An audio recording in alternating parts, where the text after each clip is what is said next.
It's time to washing, guys. Pero ngayon, yung panahon natin, ayan, walang naganong araw. Umaambon pa kanina. So, gawashing muna tayo. Kahit umaaraw para matesting natin. Kung all good ba siya. Ayun na yung isasarang natin. Ayan, all good. Yun, guys. At napunta na siya sa warm. Ibig sabihin, luto na siya. Ayun, luto na siya, guys. Napunta na sa warm. So, bumaba na yung load natin. Kanina mataas eh. Ayan, bumaba na. Bumalik na sa 24. Ayan. Tapos 0 na yung load.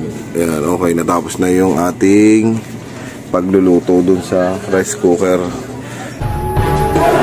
Ay, Unix TV ay sa inyo. Unix TV ay datang. Sana sa'yo, Unix TV. Ingat ko lagi.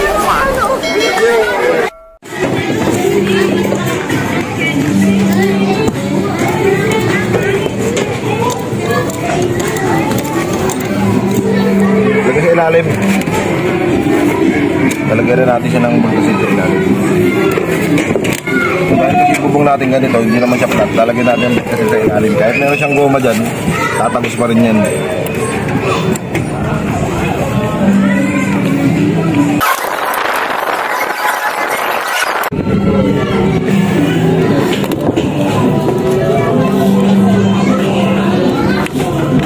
Para siguradong hindi siya tumulo.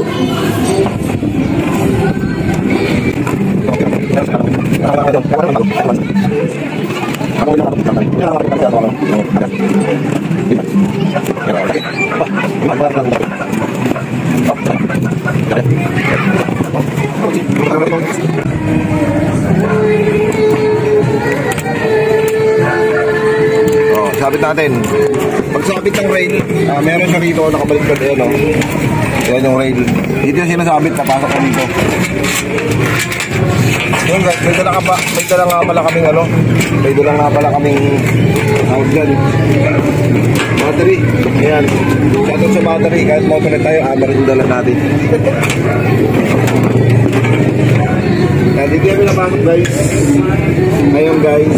Ayun guys. Sa may loob nito guys. Ayan guys. Stop natin. Video mo guys. Ayan guys, oh. Nabidya mo ba guys? Dito sa kabila guys.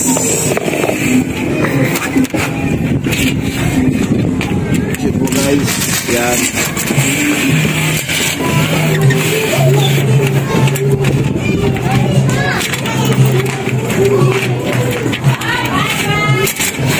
Kumobra guys.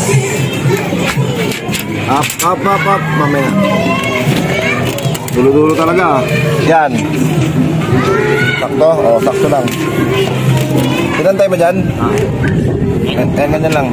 Tapos taas mo, taas. Sa pinakataas. Yan. Diyan natin sa sarado. Sarado mo dyan. Alin, ayun alin.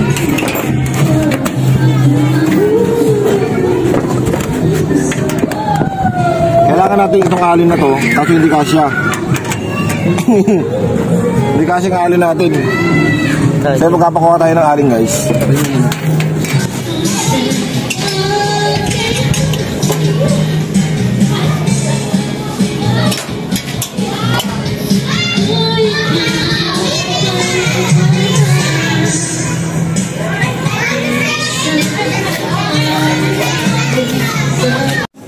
Yun guys, ginabi na tayo guys. Ayan na, i-set up na natin yung ano natin, panel natin. Ayan, kita nyo.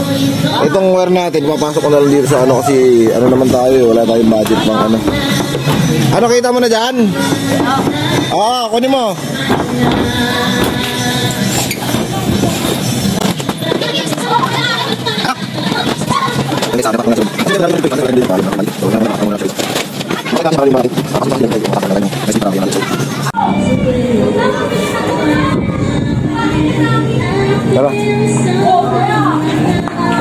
So yun guys, inuna ko munang isabit to kasi kahoy yung bahay natin. So talagang sinipti ko muna to. Yung sinabit ko muna siya. Kaya hindi ko pa naman siya naikakabit. Ito pa rin siya. Ang naikabit ko lang, ito yung galing sa solar. Ito siya. Yung galing sa bubong. kinabit ko muna sa breaker. 32 ampere na breaker. Yan. Ito siya nakakabit siya rito. Hindi pa siya nakakabit sa panel. Sa panel sa inverter natin.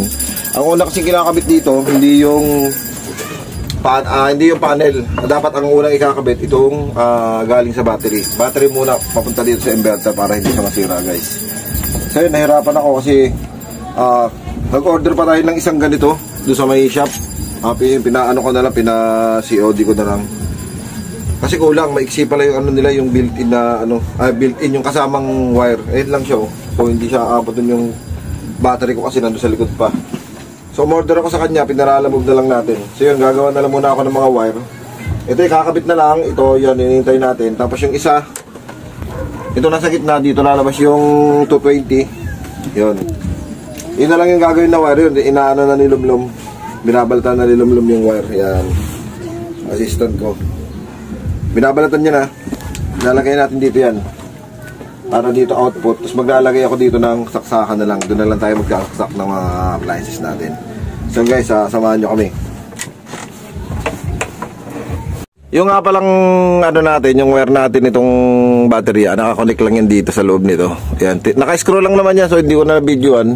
Naka-screw lang yan, diretso yan dito sa natin, breaker natin. Yung breaker natin, meron naman yung meron naman yan nakalagay na positive negative yun. Ito yung positive negative. Paglabas niyan, dito rin yung negative syempre. Dito rin yung negative, dito rin yung positive. Magkatapat lang sila.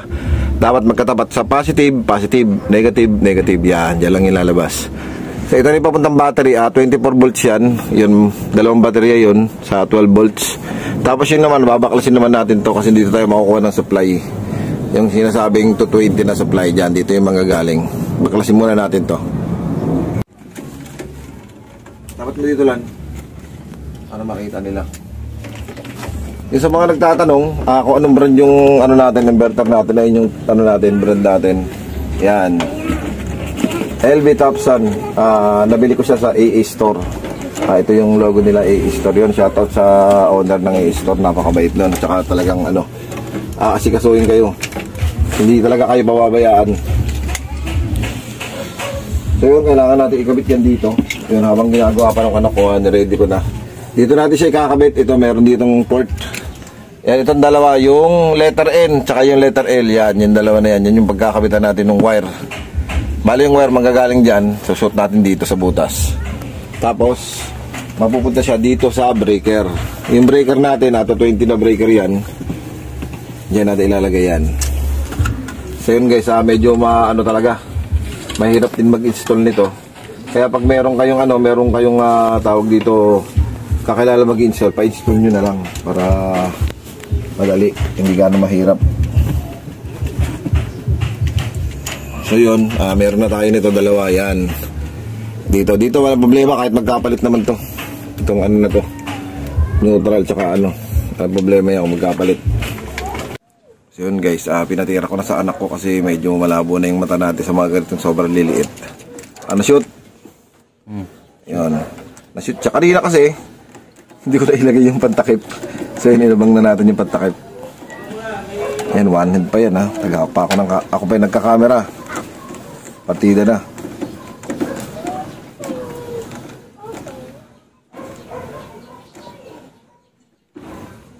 Alright. Ako mo. Higpitan ko pa ng konti. Kailangan kasi alalayan mo sa likod to para hindi gano'ng mapersa. Yan. Yan. Tapos na natin sarado. Yan. Dali na. Dali ba? Dali na ba? Diba? Pero pwede rin to na hindi dumaan dyan. Pwede sa gilid na sa gilid na lang dumaan. Pero bis repair ko talaga na dyan na lang dumaan. Para masaya. Para masaya. Yan. Shoot muna natin yung isa.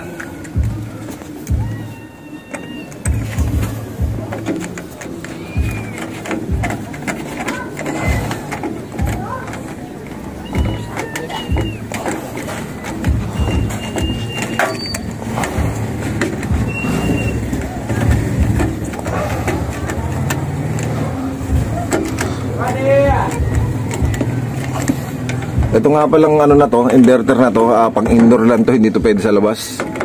Kasi pag naulanan yan, masisira. Tapos tatansyahin na lang natin yung haba. Ayan, haba niyan. Siguro mga ganyan lang. Ayan, tapos pasok dito. Ayan, hanggang dito lang yan.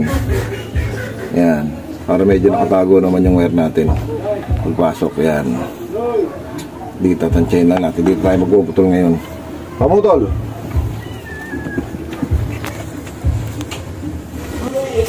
It's time to washing, guys.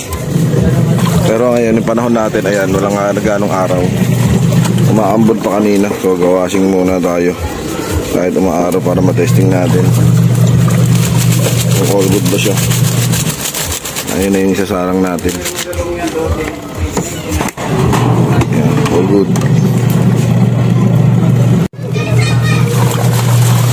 Hinalo na ba? Bakit may kulay puti? Grabe naman yun, no?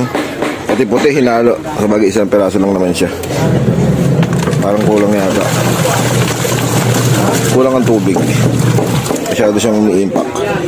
Yan, lagdagan ng tubig. So yun guys, tingnan natin kung ilan yung load nito doon sa percent ng ng panel natin. Ay, panel natin ng inverter natin.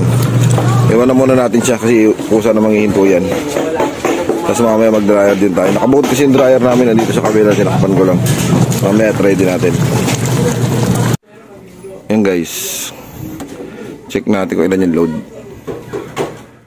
And 8% lang yung load ng natin. Kita ba? Hindi pala kita. Sorry guys. Ayan 14. 8 to 14. Ayan 6. Wala yung ilaw.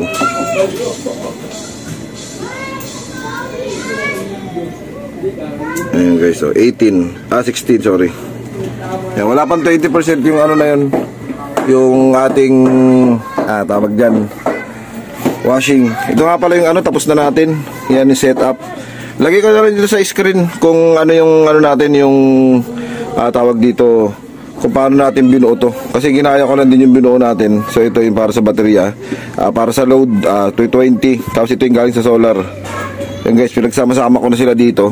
Yan.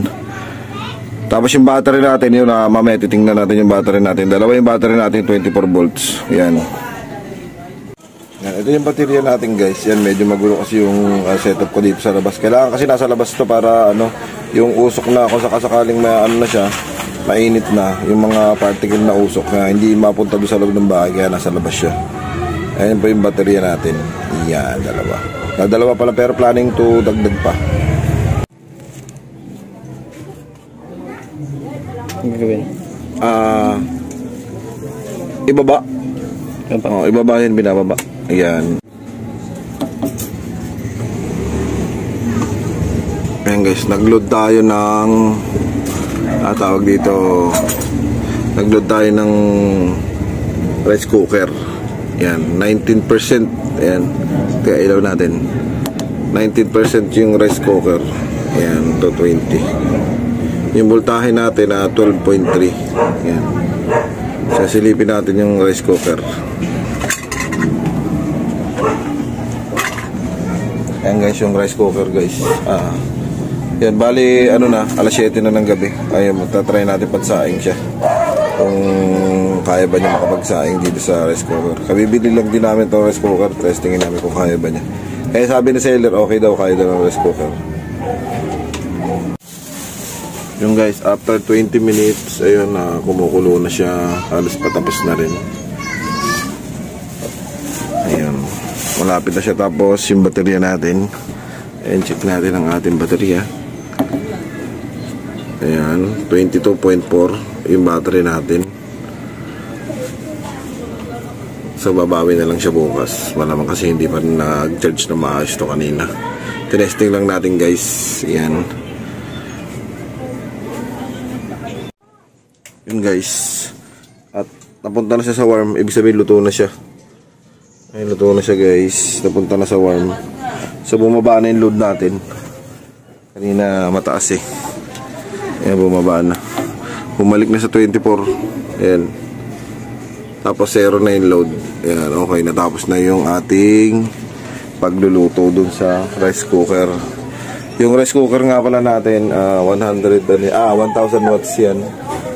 Ayan guys, luto na. So, steady na lang siya sa worm. Yan guys, kung hindi ka pa nakasubscribe, please subscribe to my YouTube channel para updated ka sa tuwing mag-upload ako ng mga video katulad nito. Yan guys, kung may mga tanong kayo tungkol dito sa ano natin, sa inverter natin, solar, yun, pwede kayo mag-comment sa baba. Yun, sasagutin ko yan. Yun guys, see you on my next vlog. Bye-bye.